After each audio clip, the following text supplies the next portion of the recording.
Coming up, the state of Mississippi is loosening COVID-19 regulations. What this means for the state and updates on implementing these new guidelines, we have the updates. And you spoke. The university answered. The latest on the campus climate survey results next, and more. Good afternoon, and thank you for tuning in to Newswatch Ole Miss. I'm Jack DeLuca. And I'm McClellan. Thousands of Ole Miss students are taking tens of thousands of hours of classes in virtual formats this semester. Newswatch reporter Amira Lockhart shows us how that's changing nearly everything about learning for students. COVID-19 has forced most students to opt into online learning and take on a completely different realm of education. Senior Aja Parker gives her take on where students and professors are at with the new change. I think it's good so far, but I think that a lot of responsibility falls back on the student. Like, you have to really hone your schedule and be accountable for your time in order to stay up with your classes, more so than if we went in person. Some professors are trying to incorporate more outside work to keep students engaged, but in actuality, it's turning them off from participating in class.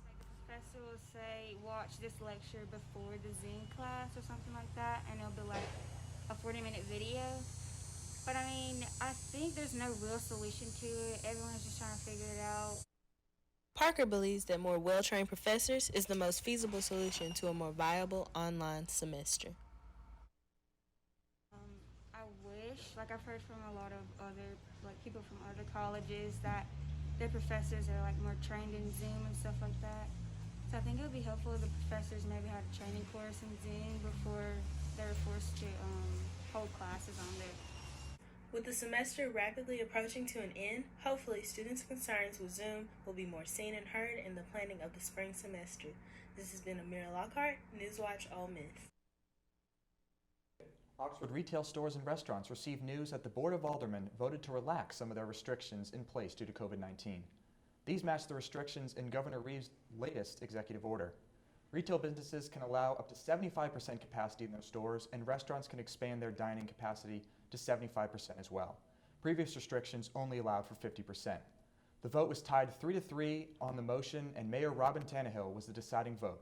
Masks and social distancing guidelines are still required at both retail and dining facilities. And sticking with the virus, here is the latest information on COVID-19 cases in the area. Ole Miss currently has less than 40 active confirmed COVID-19 cases, while experiencing over 500 confirmed cases inside the town of Oxford since school resumed, according to the university dashboard yesterday. The number is decreasing. Wednesday, Lafayette County reported almost 200 active cases. The state reported over 550 new cases on Wednesday. The Mississippi State Department of Health offering free COVID-19 testing for college students, faculty, and staff. A scheduled appointment is required. Public school teachers, child care, faculty workers, school nurses are also eligible for free testing. The drive-through testing is located at the county health departments throughout the state. You can make appointments on the MSDH website. The testing began earlier this week. And speaking about testing, the results from a 2019 campus climate survey have now been shared with the public. Newswatch reporter Carter Diggs has more. This past Tuesday, the results of the Campus Climate Survey were shared with the public in a presentation. This 2019 survey polled students on various elements regarding the experience of living on campus, such as work-life balance, support from faculty, and exposure to exclusionary practices. I think it's important for students to know that their voice matters. I mean, earning a college degree at the University of Mississippi is a really, really big deal, and it asks a lot of students. And the university does some things incredibly well, and then there's things that we need to know how we can do better. And to me, that's the power of this climate study. The results from this survey will be used to help the university guide future initiatives improving the campus's climate. Students can get involved by participating in future action forums to give comments and feedback on the survey results. Really, I think about it as, the sky is, the limit in terms of what should the university prioritize as it relates to campus climate. Instead of seeing it as any final statement, Mead and Smith wanted to view this as more of a jumping off point for more to come. Carter Diggs, Newswatch, Ole Miss. Thanks, Carter. If you want to see the results of the survey for yourself, you can find everything on Your Voice, your campus website. Absentee voting began Monday in the midst of COVID-19 election. Officials decided not to drastically change the conditions in which absentee voting is allowed. The Mississippi Supreme Court ruled that those with underlying health conditions do not qualify for absentee voting. This means the Lafayette County Circuit Clerk Jeff Busby encourages those eligible to come in the next 45 days. And in more serious news, the lawyer for Matthew Kinney, the former Oxford police officer charged with capital murder, has requested a psychiatric evaluation on behalf of his client. Kinney, who served on the OPD Mounted Patrol, is facing the capital murder charge in the death of Dominique Clayton. Clayton was found murdered in her home on May 20th, 2019. Kinney was arrested 2 days later and subsequently fired from the OPD. He was indicted by a grand jury last August and is still awaiting trial. Another Ole Miss student has died amidst a concerning uptick in drug overdoses this year. Senior Jack Holloman, a mechanical engineering major from Jackson, passed away Wednesday after being hospitalized Sunday night for a suspected drug overdose. This is the second drug overdose that the OPD has responded to that has ended in death. According to authorities, the uptick in overdoses is due to an influx of pills, such as Xanax or ecstasy, that has been proven to contain other lethal narcotics. With the limited capacity of football stadiums all across the U.S. due to COVID-19, venues around Oxford are offering a safer alternative to still watch games with fellow fans.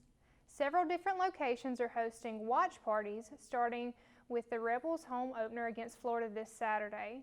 The Take It to the Grove Tailgating Company will be hosting Fins with Fanfare at the Lafayette County Arena, with those purchasing tickets to be able to arrive at the arena starting at 9 a.m.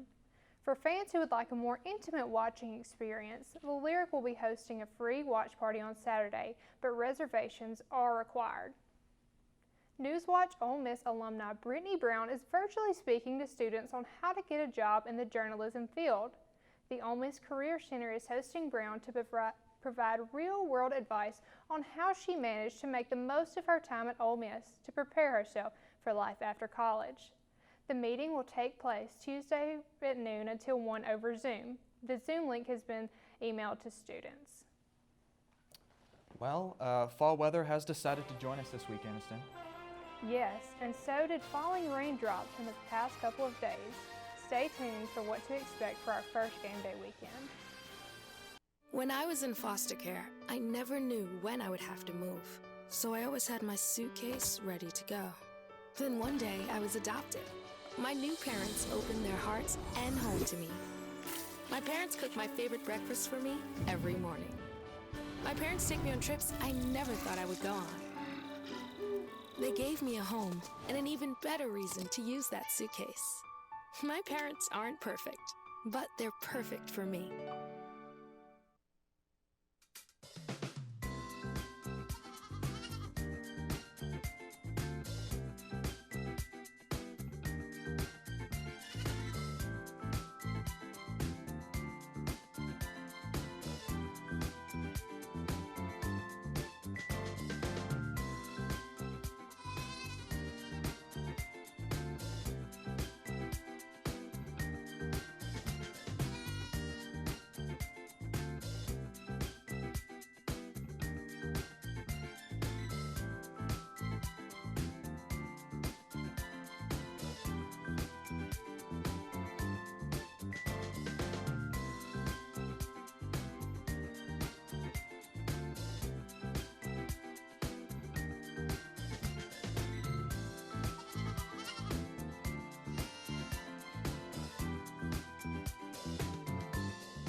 You think getting dumped by text is harsh? Try getting dumped by a tennis ball. My ex-owner drove me out to the woods, yelled fetch, and by the time I brought the ball back, he was gone. Yeah, I was pissed. But the folks at the shelter helped me let go of my anger. I learned coping skills, like taking it to the hole. Boom! Now I'm ready to fetch again. But how about I throw and you run and get it?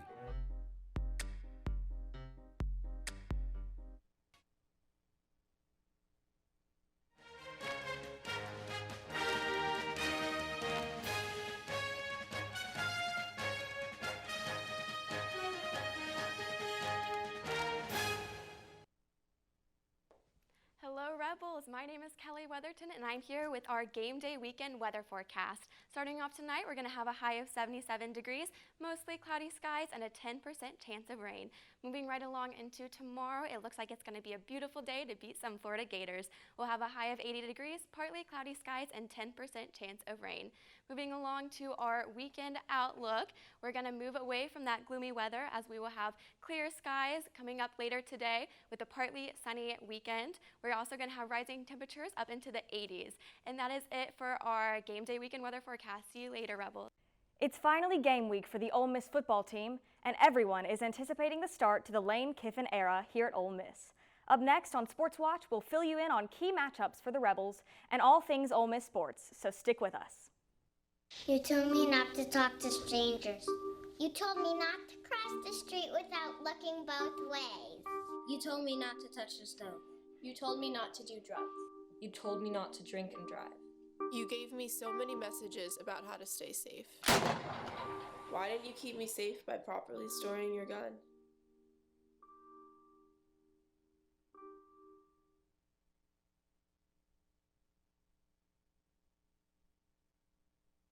I am a nurse, a firefighter, a college student, a mother, and I am an American soldier.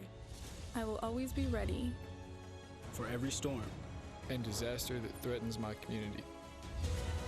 I will always be there to protect my neighbors, my family, and my country.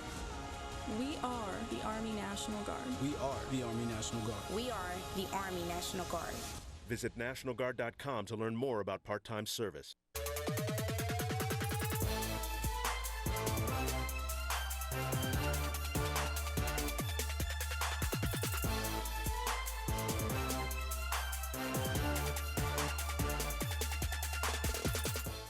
It's been 302 days since the Rebels last took the field in a regular season game, and needless to say, a lot has changed. With Ole Miss not losing too many seniors last year, Kiffin and the Rebels have put together an experienced squad looking for their first 6-win season since 2017. Sports Watch director Jason Price has all the information you need for tomorrow's game. We are finally at the start of the 2020 Ole Miss football season, even though campus might tell a different story. To catch you up on the matchup, here's some stats for you to watch during tomorrow's game. During last Saturday's scrimmage, Kiffin noted the amount of interceptions and mental errors made by the quarterbacks. Look for the offense to put more trust in running back Jerrion Ely, who led the SEC in missed tackles per carry while grabbing 8 scores and 1,200 total yards last year. Onto the Gators offense, quarterback Kyle Trask is looking to put Florida in the SEC championship. Last year, Trask completed 67% of his passes and threw for almost 3,000 yards. Look for Kyle Trask to try to compensate for an unexperienced backfield by forcing throws to receivers. Let's talk Ole Miss quarterbacks. Last season, Matt Corral threw for 6 touchdowns and 3 interceptions with 1 rushing score, and John Rice Plumlee ran for 12 house calls with 4 passing touchdowns and 3 interceptions. Ole Miss has a chance to win their first ranked game since 2017 in Lane Kiffin's 3rd consecutive top 5 season opener. So get ready and be safe. Even though there will be few fans in the stands tomorrow, do not expect Dan Mullen to receive a warm welcome to Oxford. Kickoff tomorrow against the 5th-ranked Gators will be at 11 a.m. Staying on the field, the Ole Miss football team participated in a mock game on Saturday in preparation for their game against the Florida Gators. Earlier in the camp, the defense seemed to step behind the offense, but it seems as if the roles have reversed. Here's Lane Kiffin on the Rebels' current offensive struggles. We've been pretty good with ball security. It's been interceptions and usually it's been the quarterback, sometimes maybe a tip pass or something like that. But, these are just either inaccurate throws or poor decision making. So we've got to get back to playing like we were initially. With the offensive struggles seen in practice, Lane Kiffin might put more trust in running backs Jerrion Ely and Snoop Connor.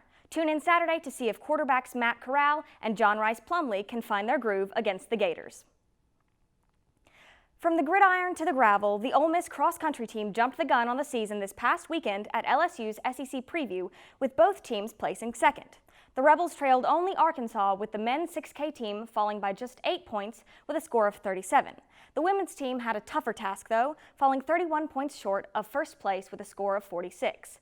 The Rebel runner of the day was junior Mario Garcia Romo, securing his first individual career title in the men's 6K race. Ole Miss looks to keep up the momentum and chase a 3rd straight SEC title this year when they return to action October 3rd at Louisville. From the trails to the pitch, the Ole Miss soccer team kicked off their 2020 season against Texas A&M this weekend.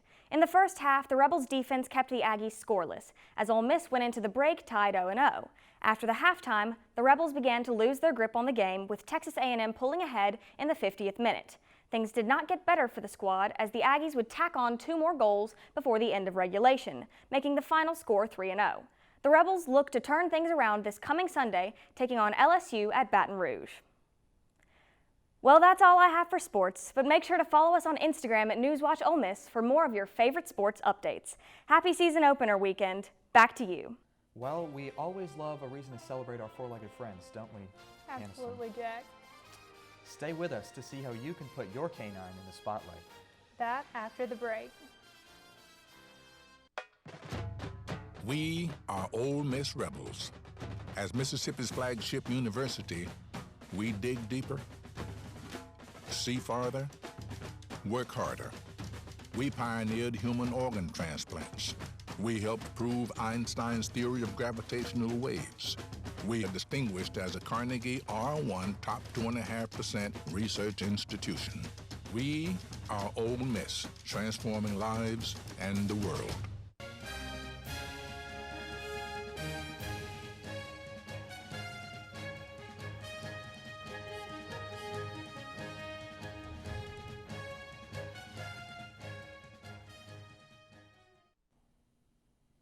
Cannon Motors is giving the Oxford community a perfect reason to show off their dogs with their annual Cannon Canine Photo Competition. All Oxonians are invited to submit photos in 3 different categories: best looking canine, owner canine look-alike, and the most unique photo of canine. All you have to do is email your photo to Cheryl Cannon and include your name, dog breed, and category you are entering. The deadline for submitting is October 27th. That's all we have for today. Thank you for tuning into Newswatch Ole Miss. I'm Jack DeLuca. You can always catch our show on YouTube and HottyToddy.com. Make sure to follow us on all social media. I'm ANISTON McClellan. Thank you and have a wonderful weekend.